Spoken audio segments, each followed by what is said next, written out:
Hello everyone. In this lecture series, today we focus on second unit inverse Laplace transform. This is first lecture of second unit inverse Laplace transform. Contents of this lecture. Contents of this lecture are introduction about inverse Laplace transform and inverse Laplace transforms of elementary functions and linearity property and some examples. So before going to these contents, let us see contents of unit 2 which is prescribed by Debatu. Inverse Laplace transform. In inverse Laplace transform, we are going to study some introductory remarks, inverse transforms of some elementary functions, general methods of finding inverse Laplace transforms, that is finding inverse Laplace transform by applying some important properties. Next one is using partial fraction method we can find inverse Laplace transforms. Next, convolution theorem. Then last concepts are applications. Applications to find solutions of linear differential equations and simultaneous linear differential equations. So before beginning these concepts, we need some basic formulae what you have studied in your 11th and 12th standards. So first one is partial fractions. So most of you people, all of you people know about this partial fraction. So in partial fraction method, we split the denominator. If denominator is a single expression, we write factors of that expression. Then we can split this expression using partial fractions in this manner. If this denominator contains factors having degree 1, then we can write this expression as a by x plus a plus b by x plus b. If this denominator contains a factor which is having power more than 1, that is x plus a whole square, x plus a whole cube, so on, then we can write partial fractions in this manner: a by x plus a plus b by x plus a whole square plus c by x plus a whole cube, so on. You have to increase the power of this denominator gradually. In first term, we get power 1, x plus a raised to 1, and in second term, you should write x plus a whole square, then in third term, x plus a whole cube. In that manner, increase this power till you reach this given power of this denominator. Okay. Then if denominator contains quadratic factor, that is in the form of x square plus b, then in this numerator you should write a bx plus c or ax plus c. If you have only single factor x square plus b, then you can write ax plus b. Here this denominator contains two factors. One factor has degree 1 and other factor has degree 2. That's why here we have written a by x plus a plus bx plus c by x square plus b. So all these types, all these partial fractions are possible only when degree of numerator is less than degree of the denominator. If degree of numerator is greater than degree of denominator, then first you have to divide numerator by denominator. Then you should use this relation dividend by divisor, dividend equal to quotient, or dividend by divisor equal to quotient plus remainder by divisor. Then again you have to split this remainder by divisor into partial fractions using these previous methods. So whenever we come across examples or problems related to partial fractions, you can understand all these concepts clearly. Now next, even you need differentiation formulae and integration formulae, what you have studied in 12th standard. So here I have listed some integration and differentiation formulae, then some basic algebraic formulae which we require in factorizing the denominator. So if you find denominator in this form, you can write it in the form of a plus b into a plus b, like that. Now let us come to the definition of inverse Laplace transform. Here, if Laplace transform of a function is L of f of t equal to f of s, then inverse Laplace transform is defined as L inverse Laplace transform of f of s equal to f of t. This is definition of inverse Laplace transform. Now when we see applications of inverse Laplace transform, here using inverse Laplace transform we can convert any function which is in frequency domain to time domain. So in Laplace transform already you have seen applications of Laplace transform in signals and systems. There you can convert any function from time domain to frequency domain using Laplace transform. But here using inverse Laplace transform you can convert frequency domain function back to time domain.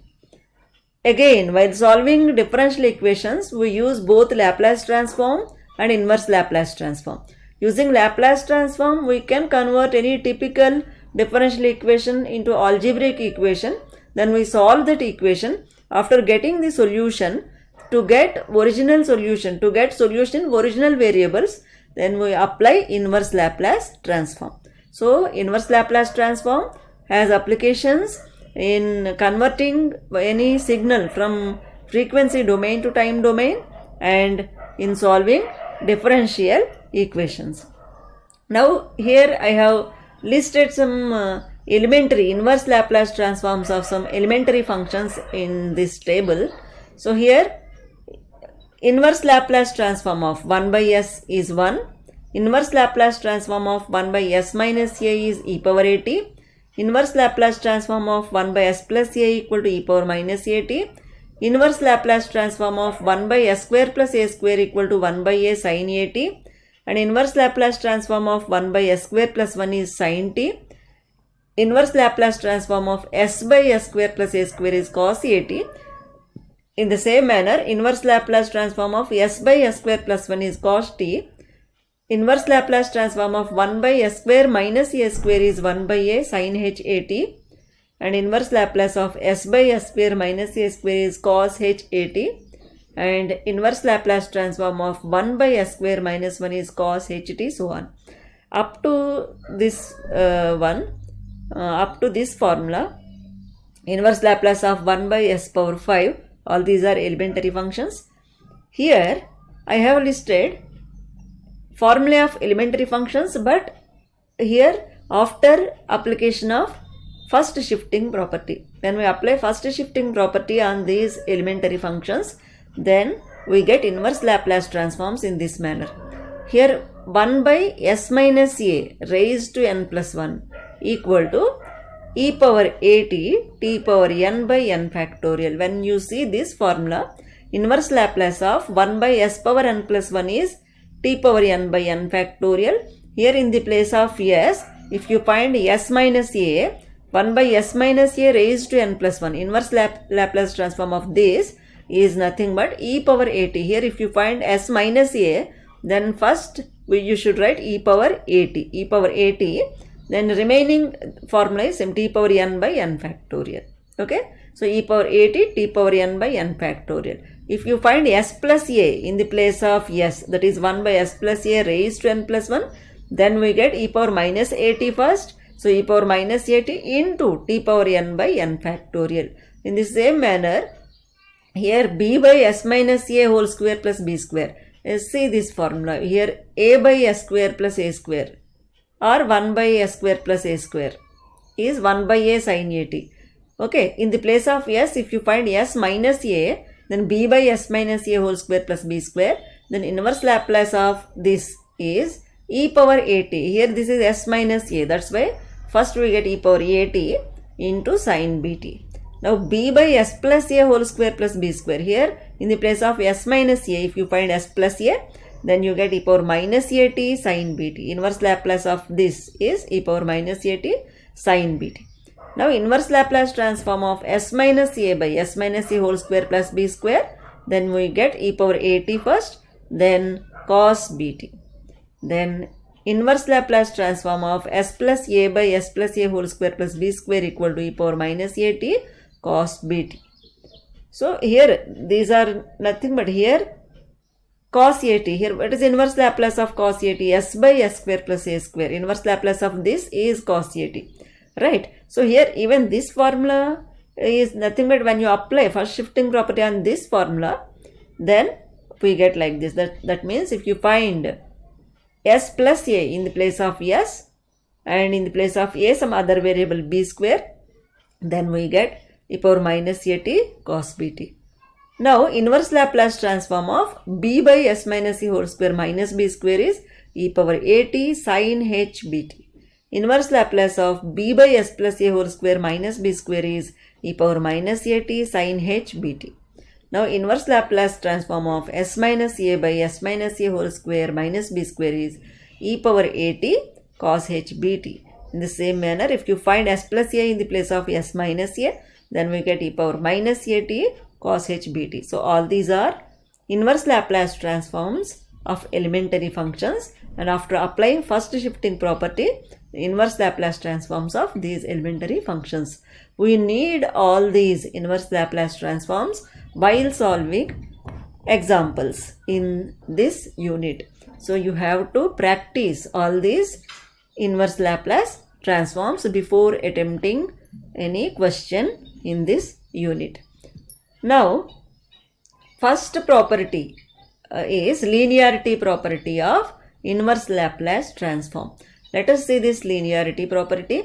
Here, if L inverse Laplace of f of s equal to f of t and inverse Laplace of other function g of s equal to g of t, then inverse Laplace transform of combination of these two functions c1 f of s plus c2 g of s equal to c1 into inverse Laplace of f of s plus or minus c2 into inverse Laplace transform of g of s. So when two or more than two functions are combined with plus or minus, then we can apply this linearity property. Here f of s and g of s, they are combined with plus or minus sign, and here c1 and c2 are constants, then we can apply inverse Laplace in this manner. Now we can solve any given example using this linearity property if that question involves more than one function. Then here first we apply inverse Laplace transform to each and every term given in these curly brackets. Then by using the formulae which we have seen just now in the table, applying relevant formula, we find inverse Laplace transforms. Okay, according to this given function you have to apply those formulae. Now this linearity property, this is only to the terms which are combined with plus or minus and multiplied by a constant. If two functions they are combined with multiplication or division, we can't apply this linearity property. Now let us see these examples. Let us solve one by one. So first example is find inverse Laplace transform of 3 into s square minus 1 whole square upon 2 into s power 5. Now here this numerator contains s square minus 1 whole square. So first we expand this bracket using a minus b whole square identity. So here first I have considered this given expression as f of s equal to 3 into s square minus whole square upon 2 into s power 5. This is given. Now here I have expanded this bracket s square minus 1 whole square using a minus b whole square identity. So a square means s square whole square minus 2 into s square into 1 plus 1 square upon here denominator as it is, no change. Now 3 and 2 are constant, so I have written this 3 by 2 outside the bracket, and after this expansion here we get s power 4 minus 2s square plus 1 upon s power 5. Now we can use this denominator to each and every term which is existing in numerator separately. That means here you can write this expression as s power 4 by s power 5 minus 2 into s square by s power 5 plus 1 by s power 5. Now here s power 4 is there in the numerator and denominator contains s power 5, so we can cancel s power 4. then we get 1 by s. Here s square, numerator contains s square, denominator contains s power 5, so we get 1 by s cube. Here last term as it is, no change, 1 by s power 5. Now apply inverse Laplace transform on both sides, then we get inverse Laplace transform of f of s equal to 3 by 2 into inverse Laplace transform of 1 by s minus 2 into 1 by s cube plus 1 by s power 5. Now by linearity property, we can apply inverse Laplace to each and every term, because all these three terms, they are combined with minus and plus, subtraction and addition. So when we apply inverse Laplace to each and every term, we get inverse Laplace of 1 by s minus 2 is constant, so we can write 2 outside, 2 into inverse Laplace transform of 1 by s cube plus inverse Laplace transform of 1 by s power 5 by linearity property. Now we have to find inverse Laplace transform of each and every term by using formulae of elementary inverse Laplace transforms of elementary functions. Now we are having this formula L inverse of 1 by s power n plus 1 equal to t power n by n factorial, and inverse Laplace transform of 1 by s is 1. Now by using this formula, we can find inverse Laplace transform of 1 by s cube and also inverse Laplace transform of 1 by s power 5. So how do you find here? N plus 1, in the place of n plus 1, you can observe 3. S cube, power is 3.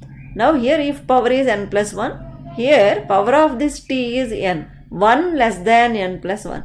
So here if you observe power 3, then here power of this t will be 1 less than 3, that is 2. So here you get t square by 2 factorial, that is t square by 2 into 1. So here we get t square by 2. Now here this is 1 by s power 5. So L inverse of 1 by s power 5 is here t power 1 less than power of this s, that means 1 less than 5, that is 4, t power 4 by 4 factorial, which is equal to t power 4 by 4 into 3 into 2 into 1, that is 24. So here we get t power 4 by 24.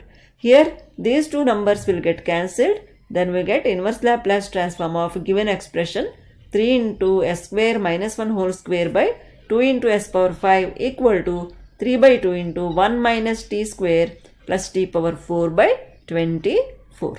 Now let us see next example. Find inverse Laplace transform of 2s plus 1 by s square minus 4. Now f of s equal to 2s plus 1 by s square minus 4, that is given. Here we can split this numerator, that means here we can apply this denominator to both these terms separately. So we can write 2s by s square minus 2 square. Here I have written this 4 as 2 square. So 2s by s square minus 2 square plus 1 by s square minus 2 square. Here you can observe this s by s square minus 2 square is similar to L inverse of s by s square minus a square. Okay, so in the place of a you can find 2. Here also in the place of a you can find 2. So to apply these formulae, first we have to write this second term in the form of a by s square minus a square. First term, here numerator contains s, so no problem, we can apply this directly. But here in this second term, if you observe this, here this numerator is 1. But if we want to apply this formula, numerator should contain a. That's why here I have multiplied and divided this second term by 2. 1 by 2 into 2 by s square minus 2 square. Okay. Now apply inverse Laplace transform on both sides. So we get L inverse of f of s equal to L inverse of 2s by s square minus 2 square plus 1 by 2 into 2 by s square minus 2 square. Now we can apply inverse Laplace to both these terms separately by linearity property. So, and 2 and 1 by 2 are constant, so we have taken outside. So 2 into inverse Laplace transform of s by s square minus 2 square plus 1 by 2 into inverse Laplace transform of 2 by s square minus 2 square. Now according to these two formulae, here we get cos h 2t and here sin h 2t. So this gives L inverse of 2s plus 1 by s square minus 4 equal to 2 into cos h 2t plus 1 by 2 into sin h 2t. This is example 3. In this example, we find inverse Laplace transform of 4s plus 15 by 16s square minus 25. So here given f of s is 4s plus 15 by 16 s square minus 25. Now, here we can write this in the form of 4s by 16 s square minus 25 plus 15 by 16 s square minus 25. That means we have written this numerator separately and we consider this denominator to both these terms. Now in the denominator, take 16 common, then we get 16 into s square minus 25 by 16. Then we can cancel this 4 and 16. In this second term again take 16 common in the denominator. Then we get 16 into s square minus 25 by 16. Now here after this cancellation we get s by 4 into s square minus 25 by 16 can be written as 5 by 4 whole square plus 15 can be written as 3 into 5 by 16 can be written as 4 into 4 into s square minus 5 by 4 whole square. Here we have written this 25 by 16 in the form of 5 by 4 whole square. That means if you compare this with this formula, in the place of a, here 5 by 4 is there. So numerator should contain 5 by 4. So to bring 5 by 4 in this numerator, we have written this 15 as 3 into 5 and the 16 as 4 into 4. Now you can separate these two ratios. 3 by 4 is one ratio, 5 by 4 is other ratio. So 5 by 4 we can write in this numerator and 3 by 4 outside. Okay. Now after this adjustment, you can observe here whatever is there in this bracket, that is in this numerator. So we can apply a by s square, inverse Laplace of a by s square minus a square formula here. Okay. Now let us apply inverse Laplace transform on both these sides. So inverse Laplace transform of f of s. What is f of s? F of s is 4s plus 15 by 16 s square minus 25. So I have written this in the form of f of s, which is equal to, now when you apply inverse Laplace on right hand side, we get 1 by 4 into inverse Laplace transform of s by s square minus 5 by 4 whole square plus 3 by 4 into inverse Laplace transform of 5 by 4 by s square minus 5 by 4 whole square. Now these two terms which are in these curly brackets, they are similar to these two formulae.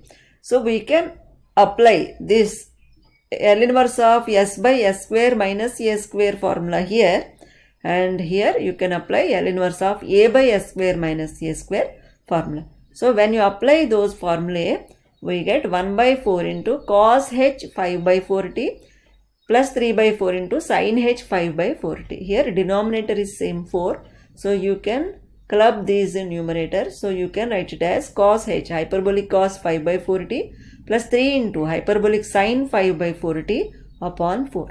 So this is solution of inverse Laplace of this given expression. Now let us find inverse Laplace transform of s cube by s power 4 minus a power 4. Here s power 4 can be written as s square whole square. A power 4 can be written as a square whole square. Now this is similar to a square minus b square form. So we can apply this identity here. So here in the place of a you can observe s square. In the place of b here a square is there. So when we apply this identity we get s square plus a square into s square minus a square in the denominator. Now here to find inverse Laplace transform we should make some adjustment. To make that adjustment, here I have multiplied and divided by 2. 1 by 2 into 2s cube by s square plus a square into s square minus a square. We can write this ratio in the form of s by s square plus a square plus s by s square minus a square. So when you take LCM in this bracket, you will get back this expression. So when you take LCM, what do you get here? S into s square minus a square plus s into s square plus a square upon s square plus a square into s square minus a square. Now when you simplify this, the numerator s cube minus s a square plus s cube plus s a square upon s square plus a square into s square minus a square. So when you cancel this s a square plus a square minus s a square, we get 2s cube in the numerator. Then in the denominator, product of these two factors. So here we have written, that's why here we have written this expression in the form of s by s square plus a square plus s by s square minus a square. Now let us apply inverse Laplace transform on both sides. When you apply inverse Laplace transform on both sides, we get here f of s equal to 1 by 2 into s by s square plus a square plus s by s square minus a square. After applying inverse Laplace transform, L inverse of f of s equal to 1 by 2 into inverse Laplace transform of s by s square plus a square plus inverse Laplace transform of s by s square minus a square. So these are given formulae only because we have written inverse Laplace of elementary functions in terms of s and a. So here inverse Laplace of s by s square plus a square is cos at, and inverse Laplace transform of s by s square minus a square is cos h at, hyperbolic cos at. So when we write these here, you get 1 by 2 into cos at plus cos h at. So this is inverse Laplace transform of s cube by s power 4 minus a power 4. So in this session, we have seen definition of inverse Laplace transform, contents of this unit inverse Laplace transform, and elementary inverse Laplace transforms of elementary functions, and a linearity property, and 4 examples on linearity property. In next session, we will explain some other important properties, that is first shifting property and inverse Laplace transform of derivative of f of s and so on. So let us meet in next session. Thank you.